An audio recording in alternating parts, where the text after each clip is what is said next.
All right. Let's call the Business and Governance Committee meeting to order.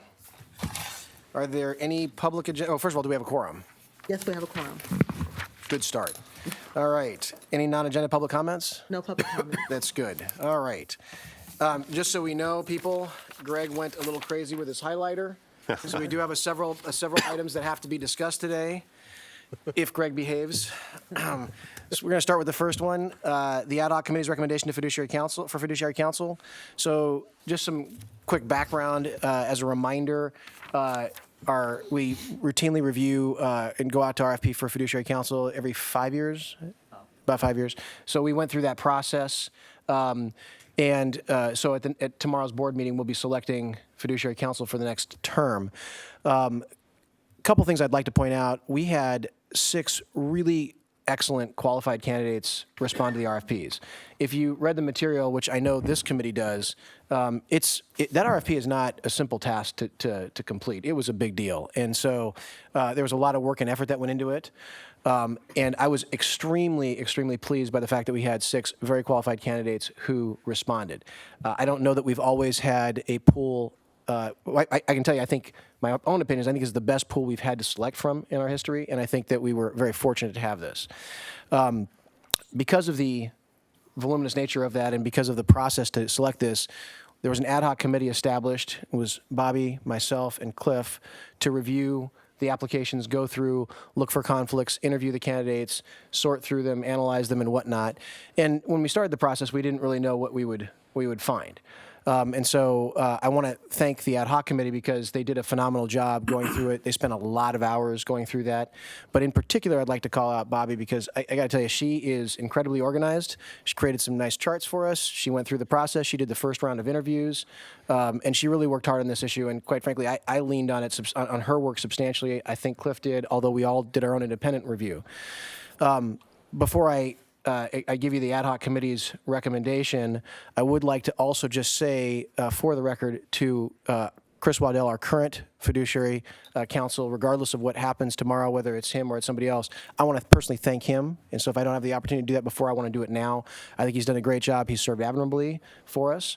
I think that I also want to thank all of the people that responded. And I don't know if you've done it, but if you haven't, I would really like to ask staff to please personally write each of them a response thanking them for completing the RFP.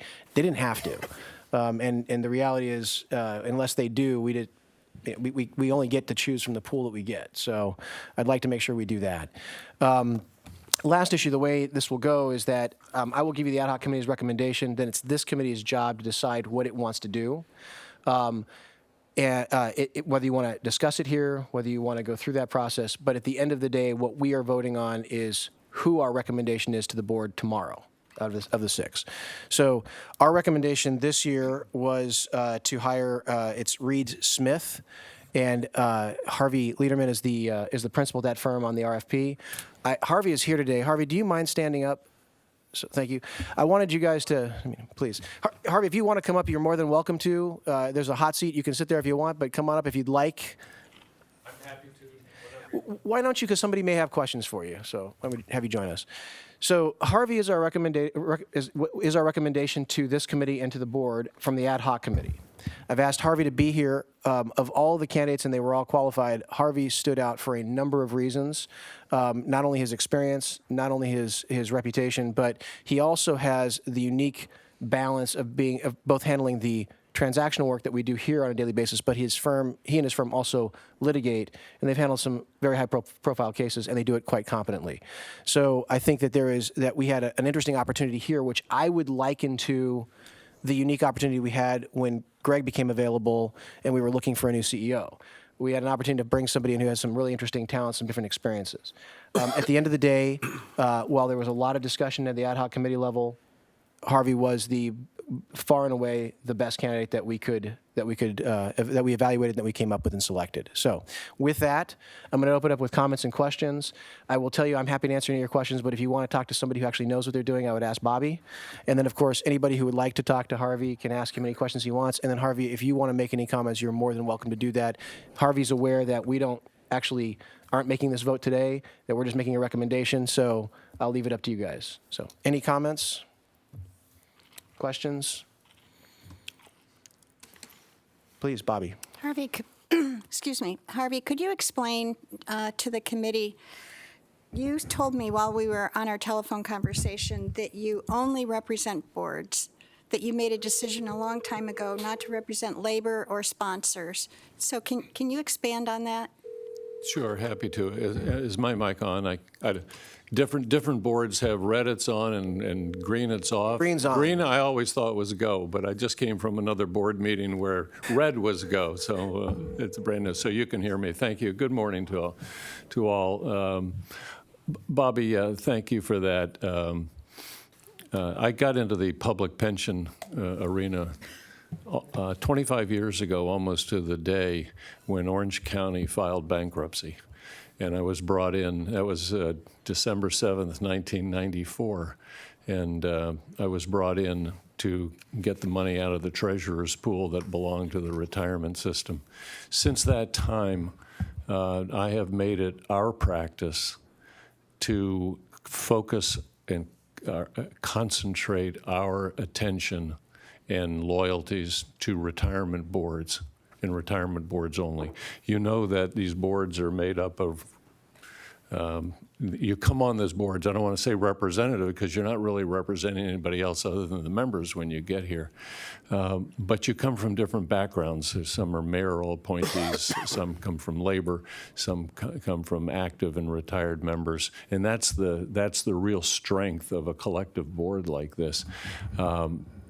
But when I walk in the room, and if my message to you is when you walk in the room, your loyalty is to the members and beneficiaries of the system and to make the system sound and whole. I can't do that if I'm also representing in different locations organized labor, for example, or municipalities. On the other hand, the plan sponsors and other stakeholders. So we have really focused our entire practice on representing fiduciaries of pension boards. And I feel comfortable in carrying my message of fiduciary responsibility to board members if I'm the first one that imposes that same responsibility on myself. And so I try to assure you that I do. But I can't do that if my loyalties are divided or my firm is financially interested in either labor or management, just to split it down that way. So we made that choice. My firm has made other choices like that. For example, in the insurance field, we only represent insureds. We don't represent any insurance companies. And we have to make that choice, and we made that choice regardless of the economics of it. It's a matter of our professional responsibility that we focus in situations where there could be built-in conflicts. We're going to avoid that entirely. Sure. Almas? Perhaps this is a question for Bobby, but I just wanted to get a brief understanding of the criteria that you considered when you were reviewing all the different applications. I started with conversations with the committee, with Tanasi, and the focus, those things that were important to the ad hoc committee and to the board were the accessibility of counsel.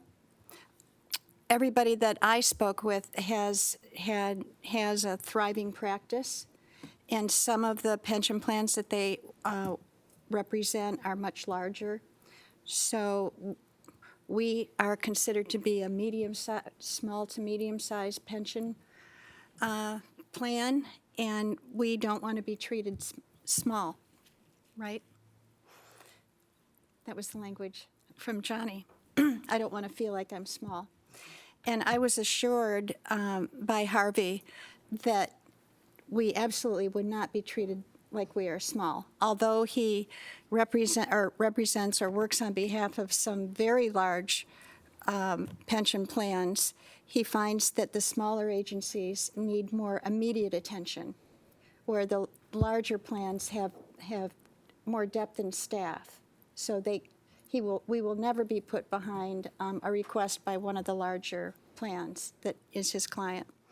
Another thing that was important was litigation experience, and they are very experienced litigators. I thought They've you, even won a couple cases, I'm told, but I don't, anyway. Thank you. and I understand there's a very common plaintiff attorney that shows up all the time. California experience. And, right. He is not in the back room today, but he will be on many, many meetings, that very common plaintiff attorney. And the other thing that was very important and actually disqualified 3 of the responders was California experience. Although the 3 that were from out of state said that they would take it upon themselves to get up to speed on California, the California laws, we just didn't feel that that was appropriate. So obviously, Harvey and his firm have extensive experience in California. And I think that was probably it. And also, the decision to represent only boards is very important, and you were the only firm that does that. Thank you. Any other comments or questions? All right, any other comments for Harvey? Harvey, do you have any comments that you'd like to make before we close? I think it's very important Bobby raised the point about attention. And I think it's extremely important that I, again, reassure you that this would be a very important engagement for us. I personally will give it my time and attention and priority. I seem to find days expanding into nights whenever necessary and weekends, so that's not an issue whatsoever. It's a good point that many of the what you would call smaller funds have to deal with and don't have precedent for dealing with some heavy fiduciary issues that come up and that are old hat at more established funds with large staffs to deal with them. Issues, one of the issues, for example, and I don't know if you've had it come up here at San Diego, but we deal a lot, there's with the what's so-called ESG, environmental, social, and governance issues, and there's a lot of pressure on pension funds these days to divest from various sectors of the American economy or the global economy. Those for funds of this size, those raise outsized issues to be grappled with, but they're not part of your day-to-day activity. And for a board that meets, once a month, twice a month at most, to have the bandwidth to deal with some of these issues is quite challenging. Our job in this situation is really just to be a resource for you, to make your job easier, to make your governance job easier. Because this is a tough job and you're not getting paid the big bucks to do it.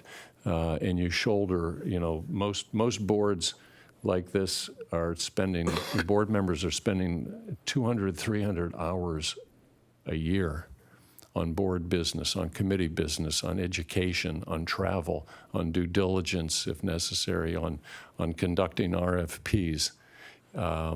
We find that we can be a resource to help make that process successful for you. And so time and attention has nothing to do with the size of the plan. It has to do with the needs of the plan. So we would be delighted to work with you on that. I also don't know what your historic use of fiduciary counsel may be in the last couple of years. I have found, we took over about 3 years ago as fiduciary counsel the New Mexico State Pension Fund. And I go down there maybe every 4 months for board meetings. But you'd be surprised. I mean, that's a fund that's maybe 22 billion, something in that size. They have issues on that board that make issues at CalPERS and CalSTRS pale in significance. And so, we spend the time where we need to, and we will be a resource to you as fits with you, and we'll spend a lot of time talking with you and the board leadership about how we can best serve you. Thank you very, very much. All right, if there's no other comments or questions, can I get a motion to approve the ad hoc committee's recommendation for Reed Smith as fiduciary counsel? That motion was moved by Charlie, seconded by Paul. Ready to and- vote. All right. All votes are in. And that motion passes unanimously, 6-0. Thank you. All right, second item on the committee is Bobby's. It's the ad hoc committee's recommendation to appoint Lana as the independent non-board member on the audit committee.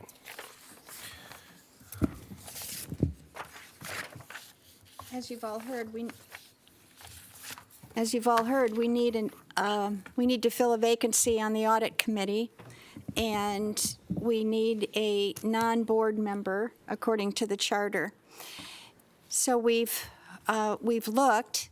Sarah was able to contact Lana. Lana has retired from Sempra, so she's familiar with Sarah and with Karina, both. She had lunch with Greg, and she also had lunch with Paul and I. And she is so very well qualified. And I am so pleased that she's accepted, or she has accepted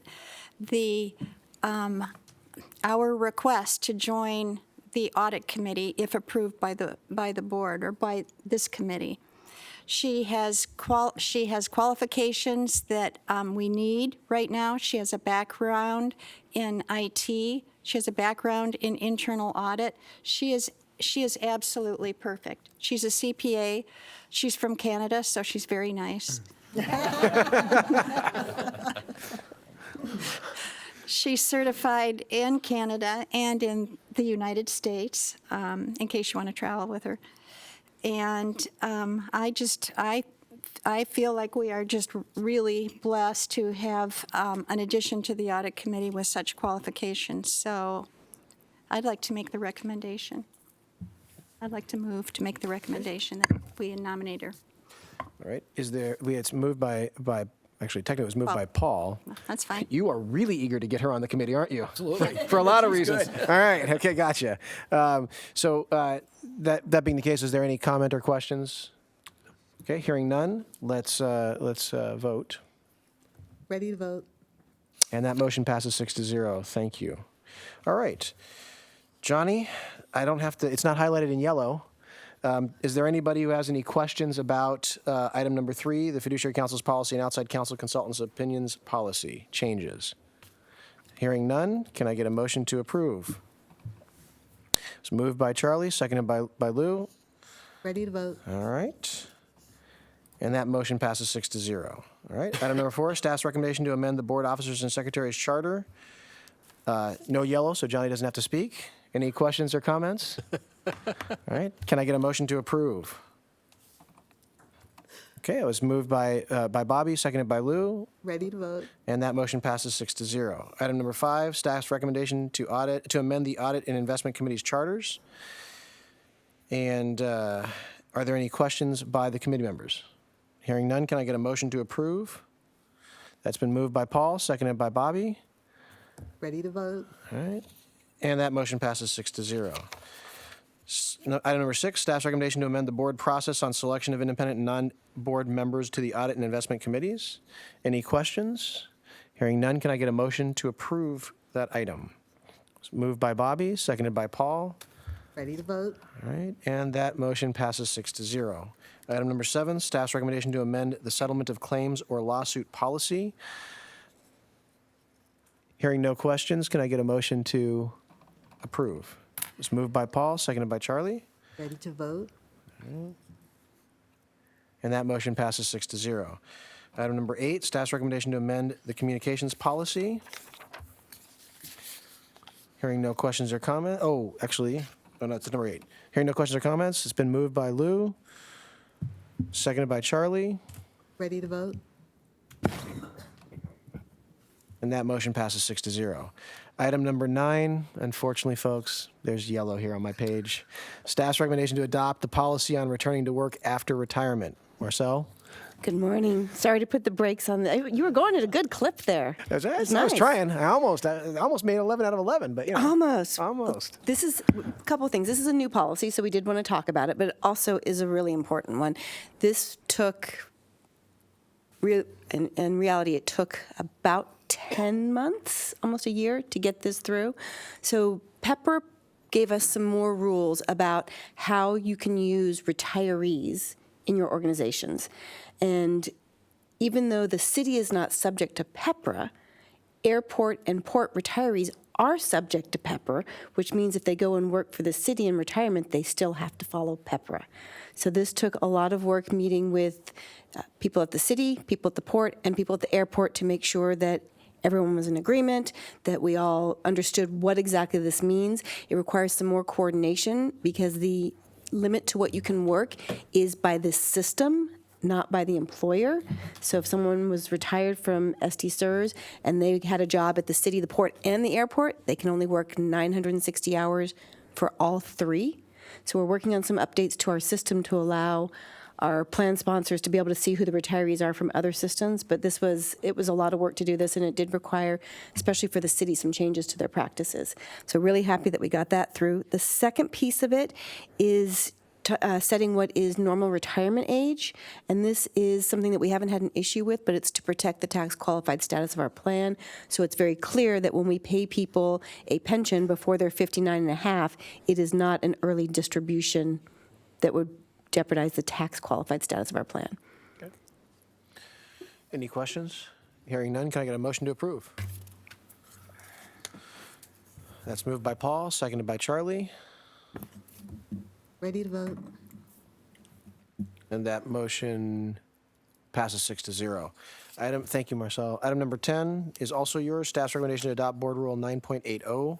That's because 9.70 was not enough, so go ahead. Exactly. So again, this is a new policy, and this came about, unfortunately, because of an incident that actually did happen. We had a member who was not yet retired, who had passed away and was on a particular type of leave from one of our plan sponsors. When we go and look in all three of our plan sponsors' documents on what is an active death, which makes a difference in the benefit you receive, they referred to active service, active member, active participant, and none of them defined what that meant. So the difference is, if you are in active service when you die, you're going to get a return of contributions plus up to 6 months of your salary. If you're not in active service and you're not yet eligible, you're only going to get a return of contributions. So there is a significant difference there. Hate to correct you, but it's not you, the person that died. It's going to be their estate or their heirs. You're that receive correct. that. It's- Okay. yeah. We don't Yeah. put it in the coffin, is what I'm saying. We just. No, can't take good. it with you. right. That is true. That's it. Sorry. So again, this required us working with all three of the plan sponsors. They do all three have in their payroll systems, in their personnel systems, a coding of active, and they all agreed that as long as the member was coded as active in their system, then that would qualify under the active death. So this would require us, when someone passes away, that we would have to get in contact with the plan sponsor to find out what their status was. It is a clarification that was very important. Thank you. Any questions or comments? If not, can I get a motion to approve? Moved by Lou, seconded by Paul, Ready to vote? and that motion passes 6-0. Item number 11, staff's recommendation to amend Board Rule 7.90 and 8.110, disability hearing officers' findings and recommendations. This is the item that Johnny Tran alluded to in the disability meeting for information purposes. Any questions from anybody? Hearing none, can I get a motion to approve? That's moved by Paul, seconded by Lou, Ready to vote? and that motion passes 6-0. All right, thank you very, very much. And I will also just say, because this is kind of the big piece, thank you guys again for reading this material in advance so that we can get through this thing quickly. I do appreciate it. I know it takes a lot of time and effort, so thank you, all of you. All right, information items. Johnny, Thank you, Thanasi. Good morning. we'll see. So, yeah, at November, I gave an overview of the insurances that SDCERS purchased. There was a discussion about our purchase of employment practices liability insurance. In summary, the B&G committee showed some concern that $1 million in coverage for insurance for claims covering discrimination, harassment claims was insufficient. So the B&G committee asked me to work with our broker, come back with some answers to your questions. Those questions and answers are detailed in my report. Right now, if CJ can, if you could call the broker to help answer some other questions that I can't answer.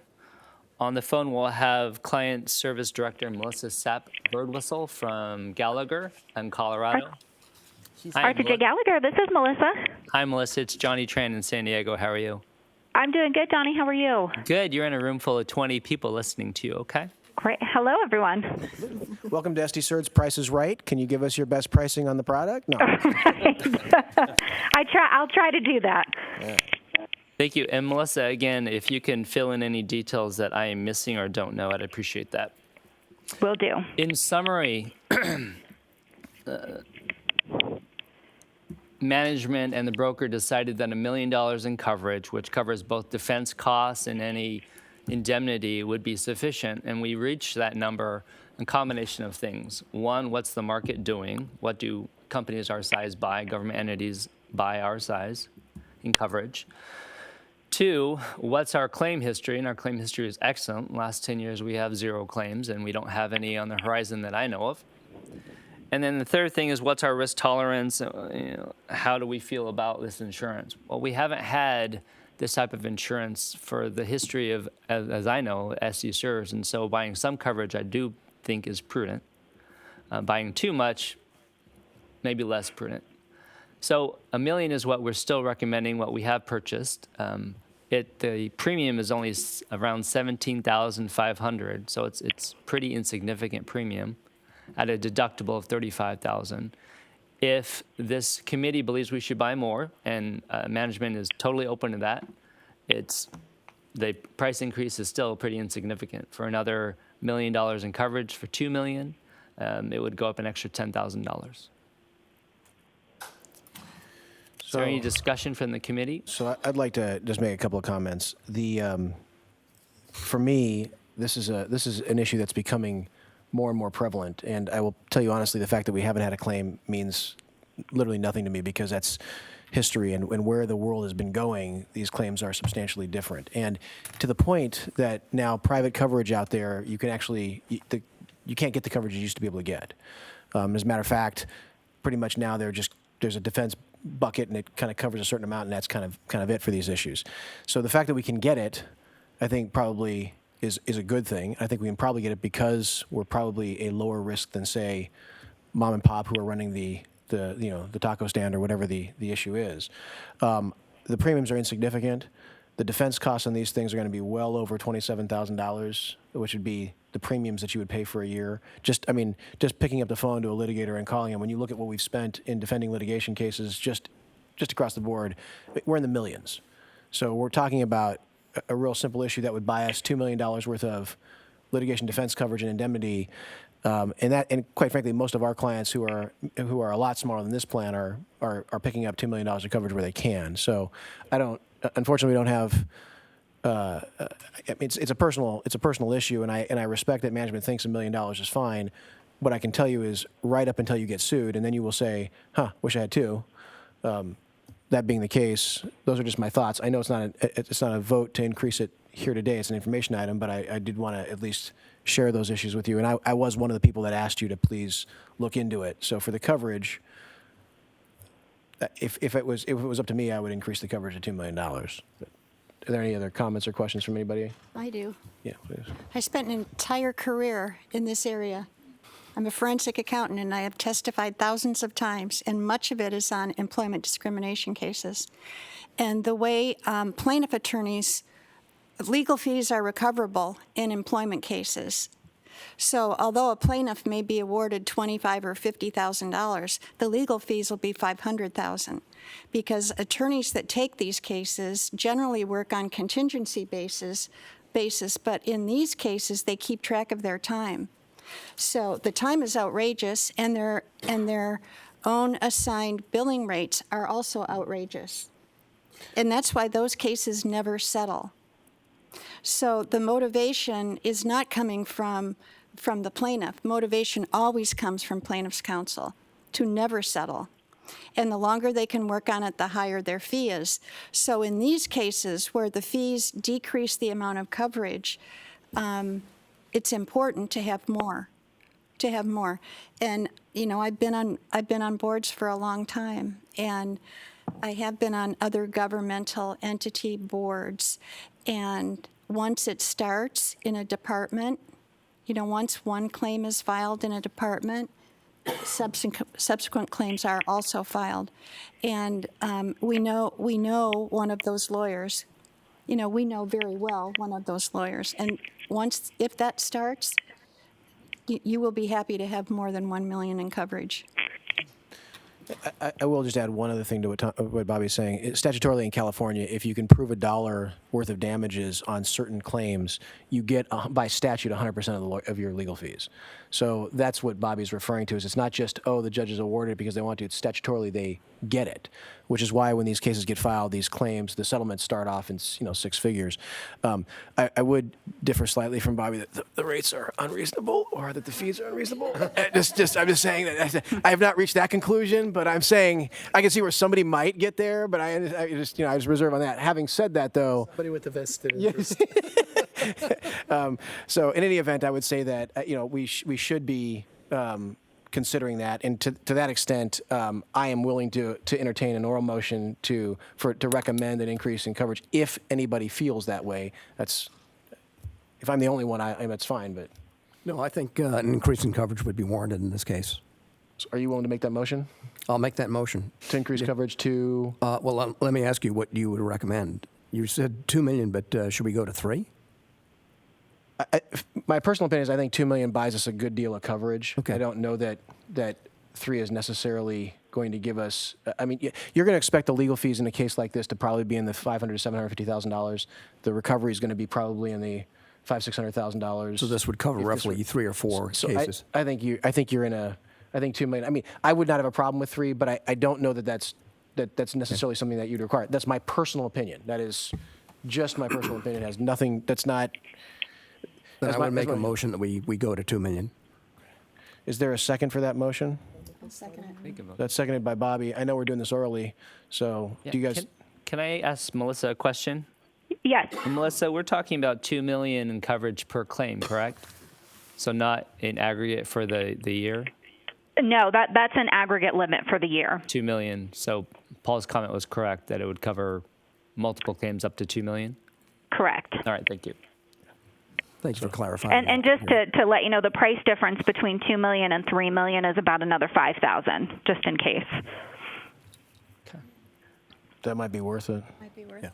Do you want to amend your motion To what, to 3? $3 million? Let's It's a- go to just- 3, sure. If it's another 5,000, it's insignificant. Remember, compared guys, to the we're just rest. recommending this to the board, so. It's still within management's amount, so an oral vote or any directions is welcome, and then we can bind it without further action by the board. Okay. So you've amended your motion. Are you okay with that in a second? Okay, then can I get it, since we don't have a task, we do it by show of hands? Those in favor? That's fine, we can do it that way, and we'll make sure the summary recognizes that. Okay, so that's unanimous. Although, Bobby, I'm not sure I saw your hand, but since you seconded it, I assumed you were, okay. All right, so that motion passes 6-0. Go forth and acquire insurance. Thank you. Thank you. for the And direction. thank you, Melissa. Yep, no problem. Thank you, guys. Thank you very much. All right. All right, reports, member services. Cynthia.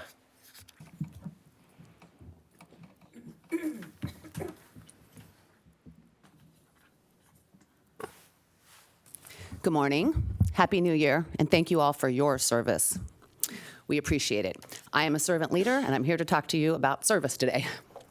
We adapt our services to address the changing needs of our members, and our efforts to educate our members in advance of their retirement have been very successful. We've pushed hard on this over the years. So our pre-retirement seminars are extremely popular right now, and they fill up almost immediately.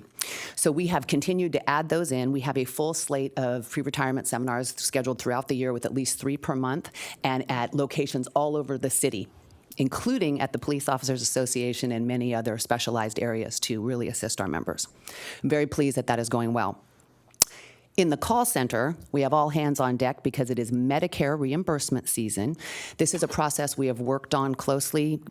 Kudos to Sandra Clausen and the team. The process works well, but the calls are double what they were last year.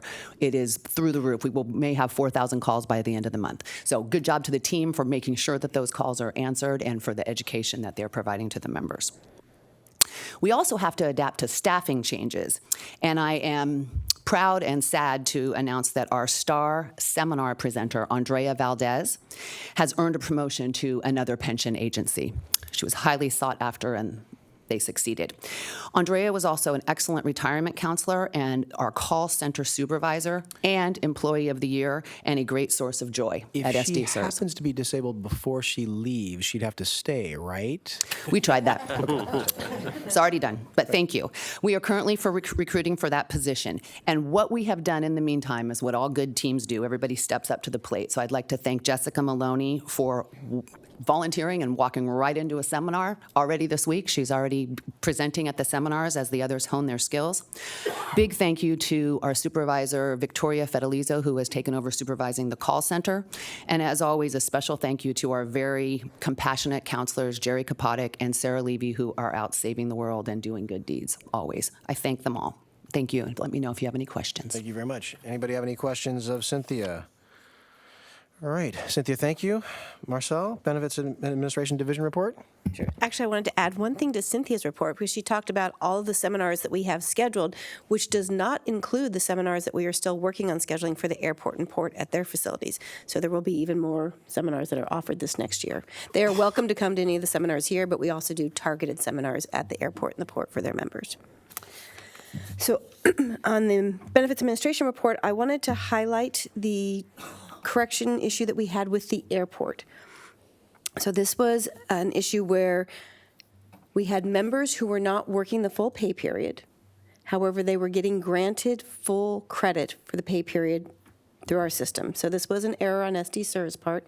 We worked very closely with the airport to confirm how they wanted to go forward, and their decision was that they wanted to amend their plan to match the way the port and the city handle this, which is if a member does not work the full pay period, as long as they have sufficient income to make the full contribution, they make the full contribution, they get the full service credit. So they're paying for the full pay period and getting the full service credit. For these members, they had not paid for the full pay period, but they had received credit for the full pay period. So our correction, our resolution to this was to go back and to reduce their service credit. So it was 88 members that we sent letters to. It was about 10% of all the airport members, but to put this in a bigger perspective, it was less than 1% of the pay periods that were reported to us. So while it was a very big deal for these particular members, it was not a huge systemic issue that was causing us a lot of problems in the system. So we've sent those letters out. They went out in December. We've had 11 people that have acted so far. 6 have had counseling sessions to come in to help them understand it, and 5 of them have requested purchase of service contracts. In some cases, that time that we reduced their service credit by ended up being a purchasable time. Perhaps they were out on FMLA or long-term disability, so they were able to purchase that time. So we have resolved that. We're not getting a whole lot more calls now. I think it's calmed down a bit, but did want to make the board aware of that significant correction that we made.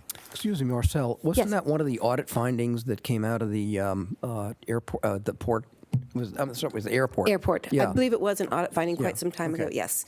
It was, again, a lot of work to resolve it. Okay. The airport had to provide us with significant information because we don't know. We had to know for every one of those pay periods Right. what that time was, so we knew whether it was purchasable or not. Okay. So in essence, that finding will potentially be satisfied. It is satisfied, Right. yes. Good. Thank you. All right. Any other questions for Marcel? All right, hearing none. Are there any questions or questions about the Information Technology Division report, or David, has anything changed that you need to share with the board? Okay, hearing none. Any questions of Johnny on the Legal and Compliance Division report, or Johnny, is there anything that's changed in your report that you want to share with us? All right. Ted, would you do me a favor, Ted? Could you come up here a second? I'm sorry, Ted. I just can't control him. Ted, I noticed here that there is no yellow on either of your items, number 5 or number 7, and clearly that has to be a mistake. So, Ted, do you have anything to share with the committee? Choose wisely, my friend. I do have a comment for Ted. Thank you for delivering my CAFR report. Yes, Tanasi, you didn't request a hard copy cap. You're correct. I did not. That's the only thing I'd. My fireplace is full, but I don't mind the electronic copy. That's okay. Okay. All right. Are there any questions of Ted on either item number 5, the Finance Division report, or number 7, the October 2019 Trust financial statements? And we've already heard that Ted has nothing to share with us. So, Wait. Ted, Ted, so the CAFR is issued, and there were absolutely no comments by the auditors. Okay. And no past Yeah, adjustments. congratulations. well, Very nice that report. Yeah. is worth having you in the hot seat for. Thank you, Ted. All right, the last item, number 6, because I think we've already covered 7, is the September 30th, 2019 year-to-date expense and capital expenditures, actual versus budget. Anybody have any questions for Ted? Nope. Ted, do you have anything you want to remark on that particular item? All right. That being the case, I move we adjourn. Right. Thank you. Thank you. Thank you.